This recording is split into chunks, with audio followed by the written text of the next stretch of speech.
Hi, my name is Naomi Greenwald. I'm an LA singer-songwriter and graduate student in literature. I hail from Pennsylvania originally and lived in New York for many years, and that's it, I guess. My earliest memories with music, I guess, would be from when I was real little. I'm the fifth child out of six, and so my older brothers and sisters used to take me out on car rides, and I feel like music and driving, or being a passenger in a car. When I was really little, I used to sing Bob Dylan for my sister because I had a really low voice and I could do a good Bob Dylan impression. And then I also remember with my sister Hannah, we used to just drive around in a convertible. She used to steal from my mom and like scream at the top of our lungs this old Michelle Shocked song called Come a Long Way, which is actually about being in Los Angeles. So in some ways, I actually had to play that song as I was driving in when I was moving and I drove across country. I had to play that song again because it had been like 20 years since I had first started listening to that. So I guess I connected at a young age, but it was always about driving, singing and driving.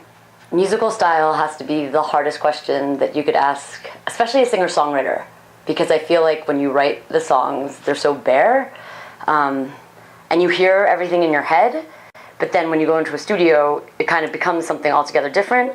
But I guess indie folk rock, and indie only because I have trouble saying anything else. But yeah, I mean, definitely influenced by the songs of my youth.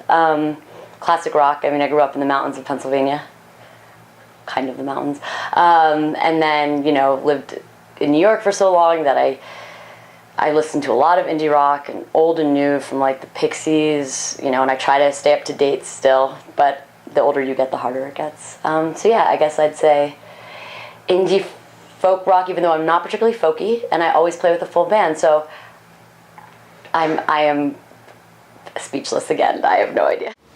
What I think inspired me most about the photos was just like there was a multitude of contrasts and almost contradictions. On the one hand, you know, it's this kind of, there was this feeling of like abandonment because there was stuff left in this house, and then on the other hand, there was very clearly someone present there to clean it because you could see like a Windex bottle, and obviously someone was there to photograph it and document it, so it wasn't completely empty.